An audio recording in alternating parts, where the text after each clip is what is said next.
Main ਡਰ ਆ ਜੀ ਜਿਵੇਂ ਭਾਈ ਅਮਜਦ ਜੇ ਉਹ ਕਿ ਅੱਗ ਲਾਉਣ ਦਾ ਅੱਗ ਲਾਓ ਤੇ ਪਰਚਾ, ਅੱਗ ਲਾਓ ਤੇ ਪਰਚਾ, ਨਾ ਲਾਓ ਤੇ ਖਰਚਾ, ਨਾ ਲਾਓ ਤੇ ਖਰਚਾ। ਇਹ ਠੀਕ ਸਾਰੇ ਹੈ, ਕੰਮ ਇਹਦੇ ਇਹ ਖਰਚਾ ਵੀ ਕੰਟਰੋਲ ਕਰਦਾ ਜੀ ਹਾਂਜੀ ਤੇ ਅੱਗ ਵੀ ਕੰਟਰੋਲ ਕਰਦਾ। ਅੱਛਾ ਦੋਸਤੋ, ਹੁਣ ਜਨਾਬ ਅਸੀਂ ਤੁਹਾਨੂੰ ਇੱਕ ਵਿਜ਼ਿਟ ਕਰਾਉਣ ਲੱਗੇ ਹਾਂ ਪਹਿਲੀ, ਜਿੱਥੇ ਜਨਾਬ ਸੁਪਰ ਸੀਡਰ ਦੇ ਵਿੱਚ 50 ਕਿਲੋ ਹੀ ਬੀਜ ਪਿਆ ਕਿੱਲੇ ਵਿੱਚ ਤੇ 50 ਕਿਲੋ ਹੀ ਜਨਾਬ ਖਾਦ ਪਈ ਹੈ ਤੇ ਤੁਹਾਨੂੰ ਰਿਜ਼ਲਟ ਵੀ ਖਾਣੇ ਆ ਜੀ। ਐਵੇਂ ਗੱਲ ਹੈ ਜੀ, ਬਿਲਕੁਲ ਔਰ ਜੀ। ਤਕਰੀਬਨ 20 ਦਿਨ ਦੀ ਜਰਮੀਨੇਸ਼ਨ ਤੇ ਤਕਰੀਬਨ 20 ਦਿਨ ਦੀ ਕਣਕ ਯਾਨੀ ਕਿ ਮਾਲਕ ਜਿਹੜਾ ਉਹ ਆਪਣੇ ਨਾਲ ਖੜਾ ਹੈ।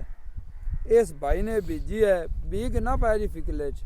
50 ਕਿਲੋ ਜੀ। 50 ਕਿਲੋ ਠੀਕ। ਜਿਹੜਾ ਪਹਿਲਾਂ ਆਪਾਂ ਦਿਖਾਇਆ ਸੀ ਉਹਦੇ 30 ਕਿਲੋ ਸੀ ਤੇ ਹੁਣ ਇਹਦੇ ਵਿੱਚ 50 ਕਿਲੋ ਹੀ ਬੀਜ ਹੈ ਤੇ 50 ਕਿਲੋ ਹੀ ਖਾਦ ਵੀ ਹੈ। ਉਹਦੇ 'ਚ ਖਾਦ ਹੈਗੀ ਕੋਈ ਨਹੀਂ, ਉਹਦੇ 'ਚ ਖਾਦ ਹੈ ਹੀ ਕੋਈ ਨਹੀਂ ਸੀ। ਤੇ ਪਛੇਤੀ ਕਾਸ਼ਤ ਹੈ ਤੇ ਇੱਥੇ ਲਿਆਉਣ ਦਾ ਤੁਹਾਨੂੰ ਮਕਸਦ ਇਹ ਹੈਗਾ ਸੀ ਕਿ ਜ਼ਾਹਿਰ ਨਜ਼ਰ ਆ ਰਹੀ ਹੈ, ਹਾਂਜੀ ਜਰਮੀਨੇਸ਼ਨ ਵੀ ਨਜ਼ਰ ਆ ਰਹੀ ਹੈ, ਜ਼ਮੀਨ ਵੀ ਨਜ਼ਰ ਆ ਰਹੀ ਹੈ, ਔਰ ਜ਼ਮੀਨ ਦੇ ਉੱਤੇ ਜਿਹੜਾ ਸੁਪਰ ਸੀਡਰ ਚੱਲਾ ਹੈ ਉਹਦੀ ਕਾਰਗਰਦਗੀ ਵੀ ਨਜ਼ਰ ਆ ਰਹੀ। ਹੁਣ ਥੋੜਾ ਜਿਹਾ ਅੱਗੇ ਆਓ ਇਹ ਜਿਹੜੀਆਂ ਤੇ ਲਾਈਨਾਂ ਇਹ ਦੇਖੋ ਜ਼ਰਾ, ਇੱਥੇ ਹੁਣ ਦੇਖੋ ਸਾਰਾ ਸਾਫ਼ ਤੁਹਾਨੂੰ ਪਤਾ ਚੱਲੇਗਾ। ਇਹ ਦੇਖੋ, ਇੱਥੋਂ ਜਨਾਬ ਤੁਹਾਡਾ ਰੋਲਾ ਗੁਜ਼ਰ ਗਿਆ ਹੈ। ਇਹ ਖਾਲੀ ਜਗ੍ਹਾ ਸੀ ਜਿਹੜੀ ਉਹਨੇ 72 ਵਾਲੀ ਜ਼ਮੀਨ ਨੂੰ ਕਵਰ ਕਰ ਦਿੱਤਾ ਹੈ। ਠੀਕ ਹੋ ਗਿਆ ਜੀ, 72 ਖੁਸ਼ਕ ਨਹੀਂ ਹੋਵੇਗਾ। ਇਹ ਹੁਣ ਜਿੱਥੇ ਬੀਜ ਹੈਗਾ ਉੱਥੇ ਜਨਾਬ ਉਹਨੇ ਰੂਲਾ ਗੈਪ ਹੈਗਾ, ਰੂਲਾ ਨਹੀਂ ਆਇਆ। ਬਿਲਕੁਲ ਨਰਮ ਹੈ ਜ਼ਮੀਨ, ਬਿਲਕੁਲ ਨਰਮ ਹੈ ਜ਼ਮੀਨ, ਯਾਨੀ ਕਿ ਦਾਣੇ ਨੂੰ ਪੌਦੇ ਨੂੰ ਜ਼ਮੀਨ ਵਿੱਚੋਂ ਨਿਕਲਣ ਤੋਂ ਦਿੱਕਤ ਨਹੀਂ ਹੋਈ। ਠੀਕ ਹੈ ਜੀ। ਤੇ ਇਹ ਹੁਣ 20 ਦਿਨ ਦੀ ਜਨਾਬ ਗੰਦਮ ਹੈ। ਹਾਲਾਂਕਿ ਕਣਕ ਪਛੇਤੀ ਜਿਹੜੀ ਉਹ ਜੰਮਦਿਆਂ ਜਿਹੜੀ ਇੱਕ ਹਫ਼ਤਾ ਲੈ ਜਾਂਦੀ ਹੈ। ਹਾਂ ਜੀ। ਤੇ ਇਹ ਜਨਾਬ 20 ਦਿਨ ਦੀ ਕਣਕ ਜਗ੍ਹਾ ਜਿਹੜੀ ਉਹਦੀ ਇੱਕ ਜ਼ਮੀਨ ਦੀ ਜਿਹੜੀ ਤਿਆਰੀ ਸੀ ਉਹ ਪੂਰੀ ਮਿਲੀ ਉਹਨੂੰ, ਉਤੋਂ ਬੰਦ ਨਹੀਂ ਹੋਇਆ, ਇਹਨੂੰ ਦਾਬੂ ਨਹੀਂ ਲੱਗਾ, ਇਸ ਕਰਕੇ ਯਾਨੀ ਕਹਿ ਲਓ ਕਿ ਆਪਣੇ ਹੋਈਏ। ਅੱਛਾ ਨਾ, ਤੁਸੀਂ ਬਾਈ ਤਬਸਮ ਜੀ ਤੁਸੀਂ ਹੁਣ ਇਹ ਸੁਪਰ ਸੀਡਰ ਲਿਆਂਦਾ ਵੀ ਤਾਂ ਹੈ ਹਾਂਜੀ ਕਿ ਤੁਸੀਂ ਪਹਿਲੇ ਸੁਪਰ ਸੀਡਰ ਨੂੰ ਚਲਾ ਤੇ ਵੇਖਿਆ, ਇਹਨੂੰ ਜਾਣਦੇ ਸੀ। ਹੁਣ ਤੁਹਾਨੂੰ ਫਰਕ ਮਹਿਸੂਸ ਹੋਇਆ ਸੁਪਰ ਸੀਡਰ ਦਾ? ਹਾਂਜੀ ਜੀ, ਸਾਨੂੰ ਬਹੁਤ ਜ਼ਿਆਦਾ ਫਰਕ ਮਹਿਸੂਸ ਹੋਇਆ। ਸਹੀ। ਕਿਉਂਕਿ ਇਹਦੇ ਨਾਲ ਇੱਕ ਤੇ ਲੇਬਰ ਕਾਸਟ, ਹਾਂਜੀ ਜਿਹੜਾ ਮੌਜੂਦਾ ਦੌਰ ਦਾ ਮੇਨ ਮਸਲਾ ਜੀ ਲੇਬਰ ਦਾ। ਸਹੀ। ਛੱਟੇ ਵਾਲੇ ਬੰਦੇ ਵੀ ਨਹੀਂ ਉਹੋ ਜਿਹਾ ਲੱਭਦੇ।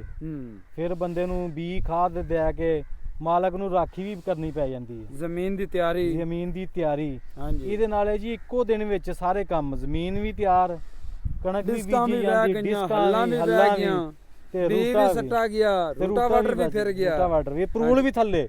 ਸਹੀ ਹੋ ਗਿਆ। ਜਿਹੜੀ ਸਭ ਤੋਂ ਵੱਡਾ ਮੇਨ ਡਰ ਆ ਜੀ ਜਿਵੇਂ ਭਾਈ ਅਮਜਦ ਜੇ ਉਹ ਅੱਗ ਲਾਉਣ ਦਾ, ਅੱਗ ਲਾਓ ਤੇ ਪਰਚਾ, ਅੱਗ ਲਾਓ ਤੇ ਪਰਚਾ, ਨਾ ਲਾਓ ਤੇ ਖਰਚਾ, ਨਾ ਲਾਓ ਤੇ ਖਰਚਾ। ਇਹ ਠੀਕ ਸਾਰੇ ਹੈ, ਕੰਮ ਇਹ ਖਰਚਾ ਵੀ ਕੰਟਰੋਲ ਕਰਦਾ ਜੀ ਹਾਂਜੀ, ਤੇ ਅੱਗ ਵੀ ਕੰਟਰੋਲ ਕਰਦਾ। ਵੇਖੋ ਜਦੋਂ ਪੋਲੂਸ਼ਨ ਹੋਣੀ ਹੈ ਉਹਨੇ ਤੁਹਾਡੇ ਜਾਨਵਰ, ਬੱਚੇ, ਘਰ-ਬਾਰ ਸਭ ਬਿਮਾਰੀ ਤੋਂ ਮੈਨੂੰ ਪੈਦਾ ਕਰਨੀ ਔਰ ਮਾਹੌਲ ਨੂੰ ਬੜਾ। ਭਾਈ ਤੁਸੀਂ ਇਹਨੂੰ ਇੰਨਾ ਤਬਦੀਲ ਕੀਤਾ ਹੈ ਜੀ ਸਰ, ਖਰਚੇ ਵਿੱਚ ਵੀ ਫਰਕ ਆਇਆ ਹੈ, ਡੀਜ਼ਲ ਦੇ ਖਰਚੇ ਜੀ ਸਾਰੇ ਤਕਰੀਬਨ ਨਾ 10 ਦੀ ਐਵਰੇਜ ਤਕਰੀਬਨ 10 ਤੋਂ 12 ਦੀ ਰਹਿੰਦੀ ਹੈ।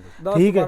ਅਗਰ ਤੁਸੀਂ ਮਰਵੱਜਾ ਜਿਹੜਾ ਰਵਾਇਤੀ ਤਰੀਕਾ ਵੇ ਉੱਥੇ ਤੁਸੀਂ ਲਾਓਗੇ ਤਾਂ ਤੁਹਾਡਾ 20 ਤੋਂ 22 ਲੀਟਰ ਲੱਗੇਗਾ ਸਾਰੇ ਪ੍ਰੋਸੀਜਰ ਨੂੰ ਕਿੱਲਾ ਤਿਆਰ ਜਿਹੜਾ ਰੂਟਰ ਆਪਾਂ ਵਗੀ ਜ਼ਮੀਨ ਦੇ ਵਿੱਚ ਲਾਣੇ ਆ ਪਹਿਲੇ ਗੇਅਰ ਵਿੱਚ, ਉਹ ਵੀ ਆਪਣੇ ਅਕਸਰ ਜਿਹੜੇ ਟਰੈਕਟਰ ਨੇ ਉਹ 10 ਲੀਟਰ ਖਾ ਜਾਂਦੇ ਨੇ। ਤੇ ਇਹ ਜਨਾਬ ਸਾਰੇ ਕੰਮ ਇੱਕੇ ਵਾਰੀ ਉਹਨੇ ਕਰਨੇ ਨੇ ਤੇ 10 ਲੀਟਰ ਕੋਈ ਡੀਜ਼ਲ ਤਾਂ ਕੋਈ ਨਹੀਂ। ਉਹਦੇ ਵਿੱਚ ਤੁਸੀਂ ਟੋਕੇ ਦਾ, ਸੁਹਾਗੇ ਦਾ, ਫਿਰ ਉਸ ਤੋਂ ਹਟ ਕੇ ਤੁਹਾਡੀ ਡਿਸਕਾਂ ਦਾ ਕਈ ਤੁਹਾਡੇ ਕੰਮ ਨੇ ਜਿਹੜੇ ਬਾਰ-ਬਾਰ ਕਰਨੇ ਪੈਂਦੇ ਨੇ ਪੈਲੀ ਨੂੰ ਤਿਆਰ ਕਰਨ ਵਾਸਤੇ। ਉਹ ਤੇਲ ਦਾ ਵੀ ਖਰਚਾ, ਟਾਈਮ ਦੀ ਵੀ ਤੁਹਾਡੀ ਜ਼ਿਆਦਾ ਹੋਣੀ ਖਪਤ, ਔਰ ਲੇਬਰ ਵੀ ਤੁਹਾਡੀ ਜ਼ਿਆਦਾ ਹੋਣੀ ਹੈ। ਇਹ ਸਾਰਾ ਚੀਜ਼ ਕਹਿ ਲਓ ਹਰ ਇੱਕ ਤੁਹਾਡੀ ਪੂਰੀ ਜਿਹੜੀ ਨਾ ਇੱਕੋ ਵਾਰ ਦੇ ਵਿੱਚ ਹੀ ਸਾਰੀ ਤੁਹਾਡੀ ਮਤਲਬ ਗੰਦਮ ਲੱਗ ਕੇ ਤਿਆਰ ਹੋ ਜਾਣੀ ਹੈ। ਬਿਲਕੁਲ ਇਸ ਤਰ੍ਹਾਂ। ਬਾਕੀ ਇਨਸ਼ਾਅੱਲਾ ਤਾਲਾ ਜਦੋਂ ਇਹ ਤਿਆਰ ਹੋਏਗੀ ਅਸੀਂ ਫਿਰ ਤੁਹਾਨੂੰ ਦਾਵਤ ਦਾਂਗੇ, ਹੋਰ ਵੀ ਦਾਂਗੇ।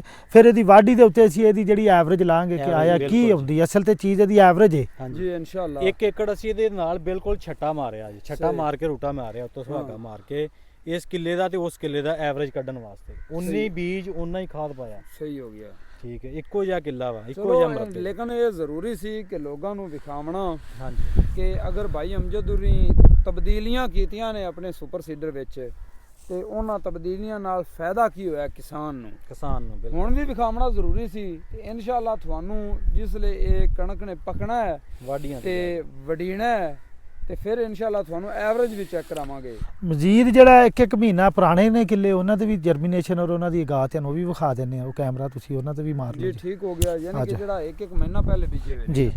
ਆ ਜਾਓ।